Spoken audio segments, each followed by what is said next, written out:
Welcome to Hardwood Handicappers with Zach Cohen, right here on VSiN, the Sports Betting Network.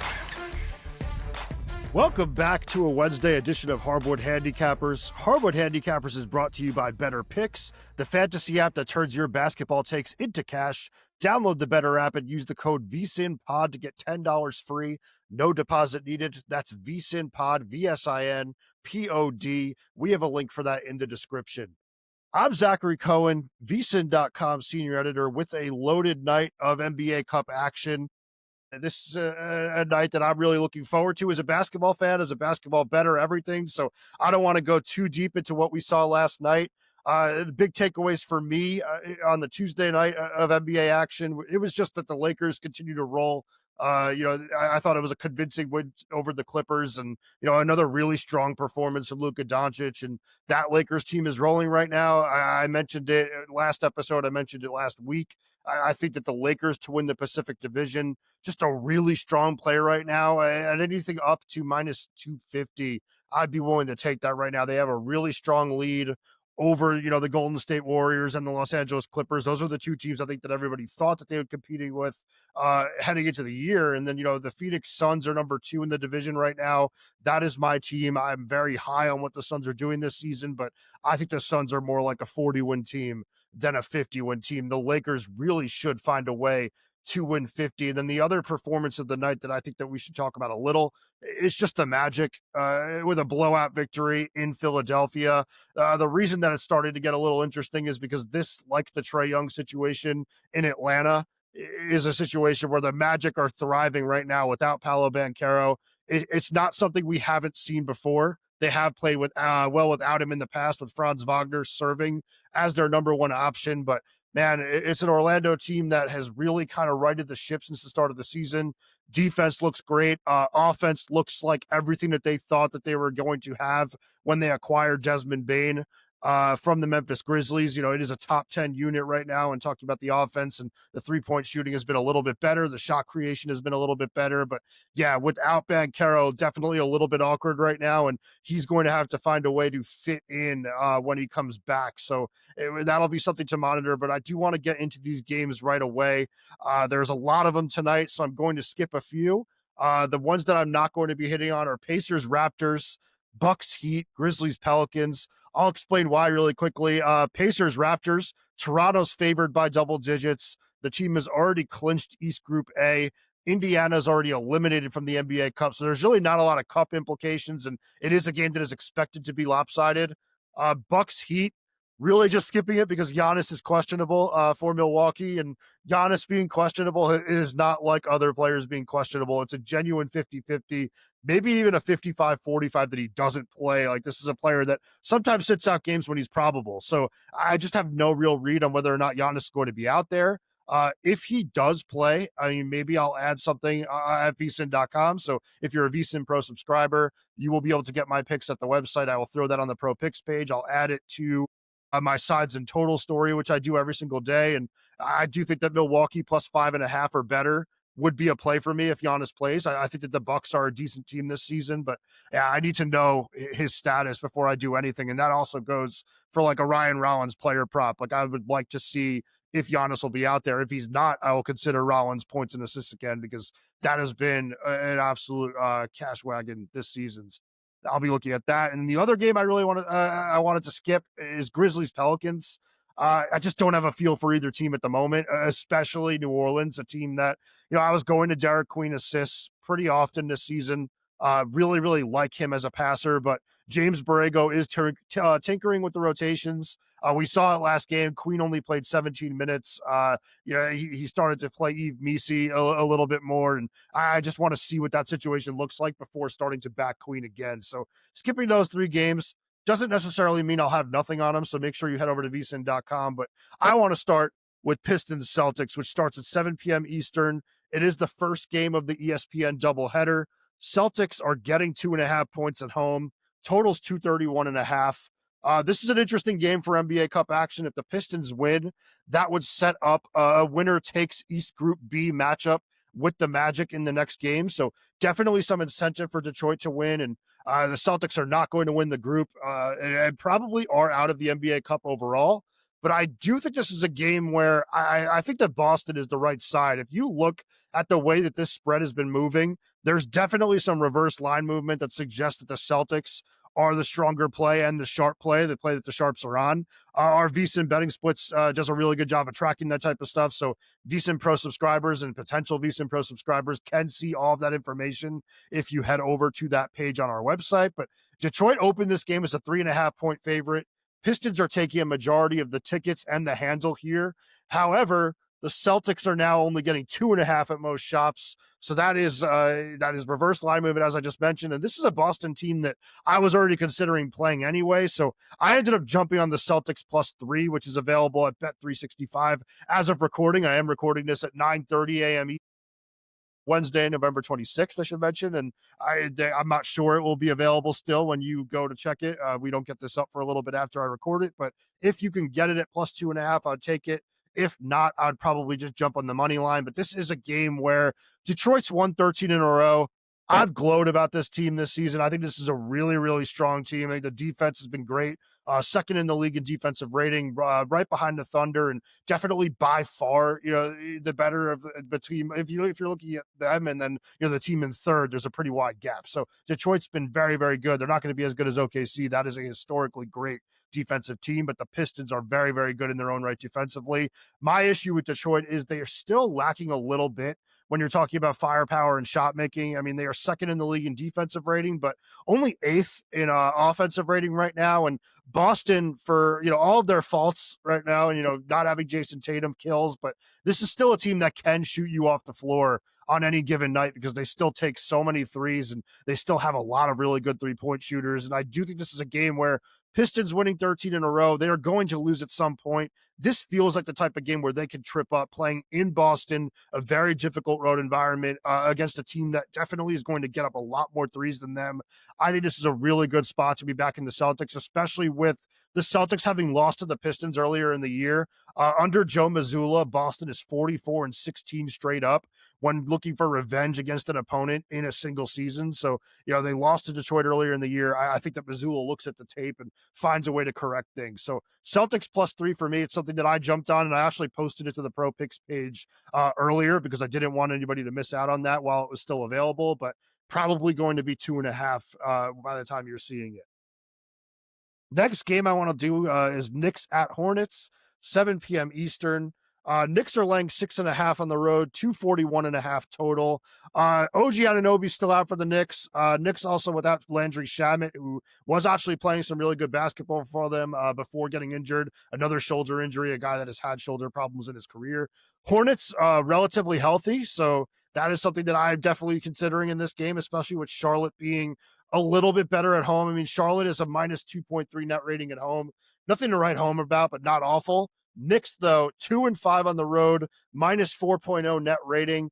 They have been a very tough team to trust on the road this season. I do think this is a matchup that really suits the Hornets well. The New York has been one of the worst 3-point defenses in the league this season. Charlotte's been one of the best 3-point offenses. They have been doing a lot of really good work in terms of shot profile, shot diet this season, just really prioritizing taking, the best shots available on the basketball court, which are threes and shots at the rim. Not as much, mid-range stuff, not as much just like chucking this season. And, to his part, like LaMelo Ball has been a little bit better when he's been on the floor about getting good shots up, but also just, drafting Con Knipple, who has turned into, a very, very good player, very, very fast, has very much helped with this team's offense. So I do think that the Hornets are going to give the Knicks some problems in this game. The Knicks are a bottom 10 team defending corner threes, also bottom 10 defending above the break threes. And I think the Knipple's a player that could take advantage of that. So if you are looking for player props in this game, maybe Khan over 17.5 points, -105 is a look.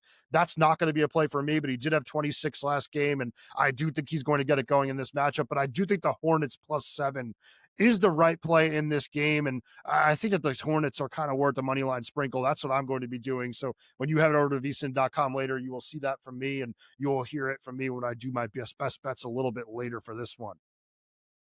Next game we should talk about, Timberwolves at Thunder, 7:30 p.m. Eastern. Thunder laying 8.5, totals 227.5. I honestly thought about skipping this game, but I feel like I've been skipping far too many Thunder games this year. And, I can't just do it every single night, even though they are going to have a lot of lopsided spreads. But Oklahoma City absolutely pounded Minnesota in last year's postseason.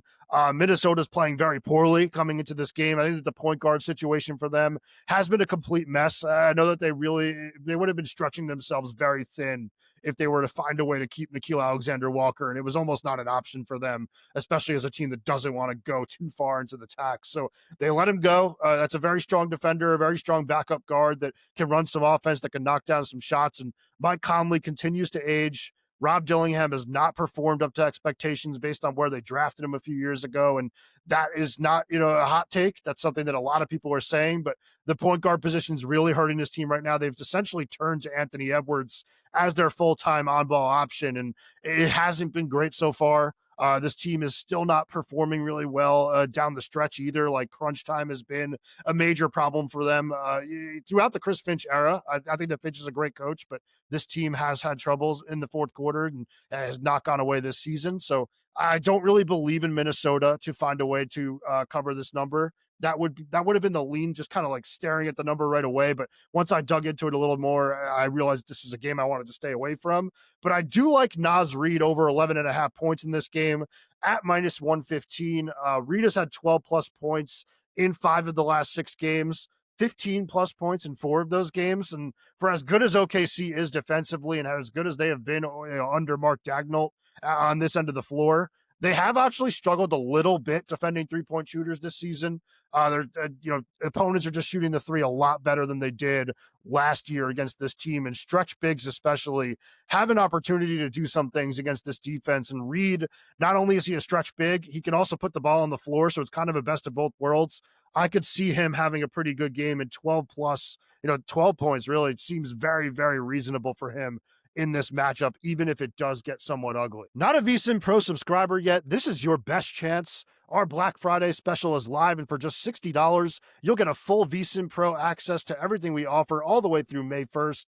That includes daily best from VSiN hosts and guests, real-time betting splits from DraftKings, Circa, and Bracco, AI-powered tools, weekly wide receiver cornerback matchup edges, all of that good stuff for the NFL and NBA, 24/7 video and replays on the VSiN Watch app, and then coverage of every major sport through the spring, from football and hoops to March Madness, the NFL Draft, and the Masters.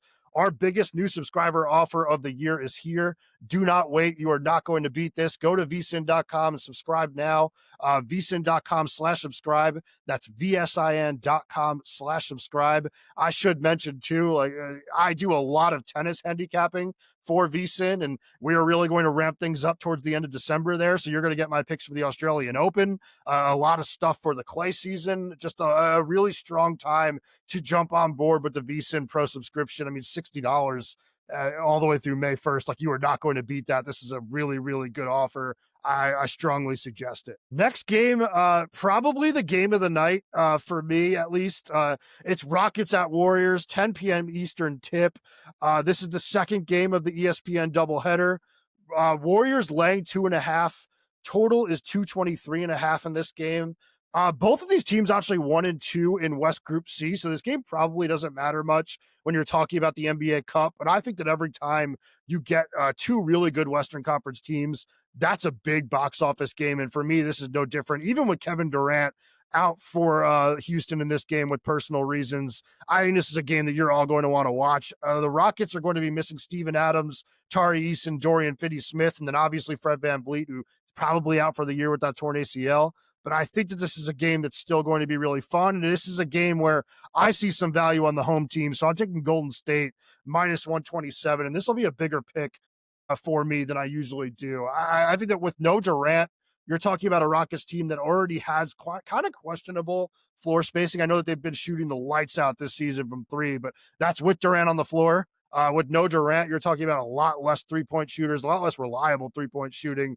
You're going to see more Reed Shepherd. He started last game when Durant didn't play. That's been a player I've been very high on all year, but I do think that this Golden State team, which is 9th in the league in defensive rating, was number 1 in the league after acquiring Jimmy Butler last year at the deadline.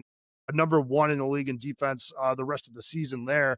I think this is a top 5 defensive team in the league. I think the numbers will eventually back that up. And I just think they're going to be able to smother this Houston team without Durant. Like, Alperen Şengün going to be able to get some good things at the rim, even though he's going to be working against Draymond Green. Green will make him work, no doubt about it. I mean, Green is still as good as it gets in terms of physicality around the rim and, guarding up and defending centers, defending players that are bigger than him. But it's going to be a game where Şengün will probably be able to get some things going, especially with the amount he's going to have the ball in his hands. But I just don't know who's going to be able to help him that much. I mean, I think that Amen Thompson is going to have a big role in this game. I think that Jimmy Butler can do a pretty good job of defending him. And I don't think that this is a game where I would be expecting Shepherd to go off just because it's a big road game. The Golden State backcourt is pretty good defensively. And I do think that the overall Golden State, defensive infrastructure is going to be good about keeping Houston from just getting quality looks all night. So that is what I'm looking at in terms of the Rockets offense against the Golden State defense. And in terms of the Rockets defense, which is also very good going against the Warriors offense, I just trust Steph Curry to deliver, especially if this is a close game late. He has been playing some awesome basketball in these big games this year. I mean, look at what he did against the Spurs in that baseball set 2 weeks ago. Just like some insane shot making. I think we're going to see some more of that tonight as this game kind of gets into the big moments. If it gets into the big moments and Golden State doesn't kind of have a bigger lead all throughout. And I will say Golden State is coming off a really strong performance against Utah. They took 52 threes in that game, shot the three very well. The ball was kind of zipping around, just kind of a return to Warriors basketball that, it has been missing at times this season, but now that they're somewhat healthy, without Jonathan Kuminga, I don't know what's going on there. I do think they're going to trade him as soon as they can, even after a pretty hot start to the season. But I think Golden State's looking a little bit more like Golden State after that win the other night. And I think this is a really strong spot for them. I should also mention Ime Udoka, 7-20 straight up as a road underdog of 6 or fewer points with the Rockets. Meanwhile, Steve Kerr, 70-42 straight up as a home favorite of 6 or fewer with the Warriors. So kind of the same situation. One team struggles, one team thrives. I think Golden State wins this game. Next game, Spurs at Blazers. Blazers -1.5, totals 239.5. Loaded injury report. Really bad in terms of looking for star power from both teams. Unfortunately, no Drew Holiday for the Blazers.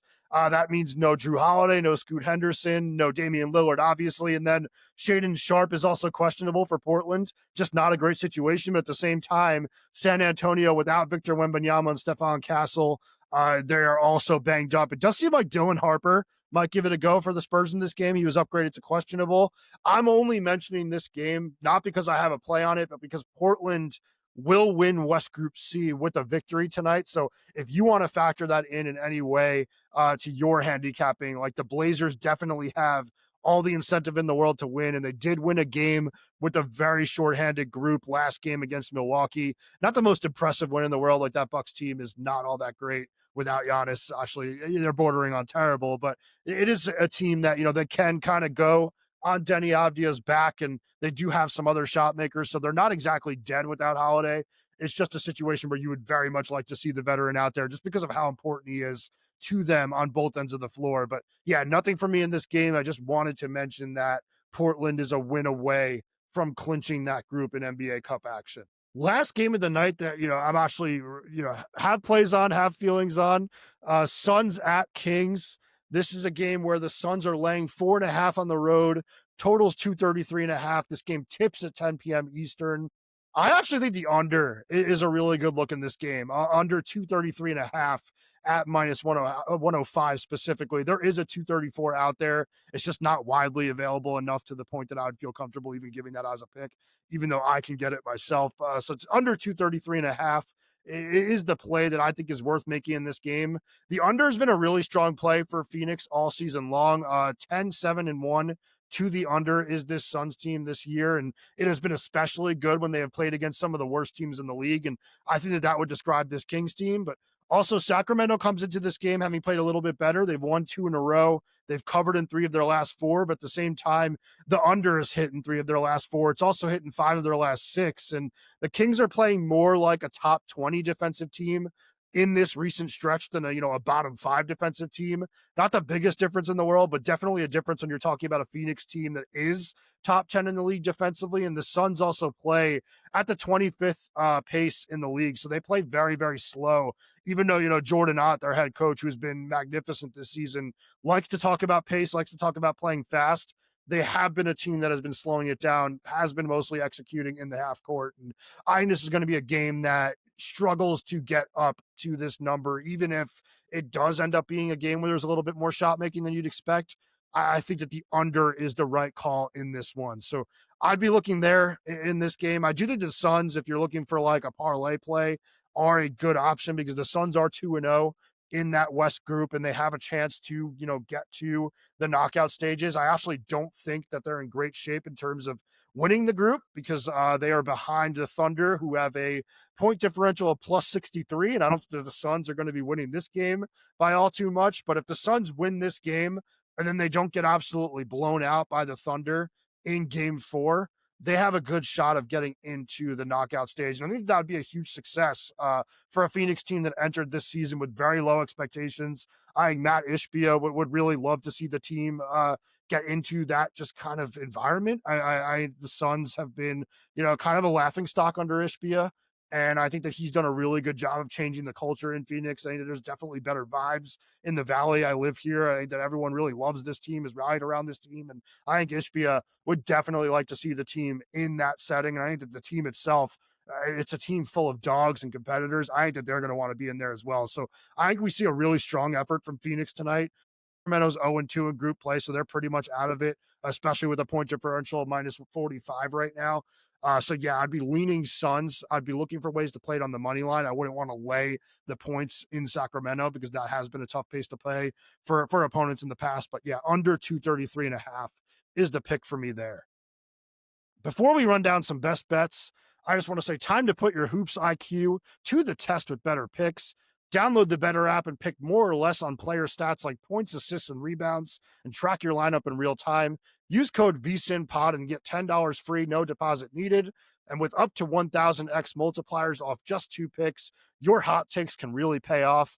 Better Picks is live in 33 states. Download Better and use code VSiNPOD today. That's VSINPOD. We have a link for that in the description. All right, recapping my Wednesday best bets. I have 5 of them. Well, I guess technically 6. Celtics +3 at minus 110 against the Pistons. Then I have Hornets +7, minus 114 against the Knicks. I'm playing that at 1.5 units to win 1.5 units. I'm also sprinkling the Hornets money line at +220 as a 0.5 unit play for me against the Knicks. I also have Naz Reid over 11.5 points at minus 115 against the Thunder. Warriors money line minus 127. That'll be another 1.5 unit play for me against the Rockets. And then I have Suns Kings under 233.5 at minus 105. Make sure you also head over to VSiN.com. I'll have some more player props up there, I'm sure. I want to dive back into this slate. It's a loaded slate, and I did skip 3 games here.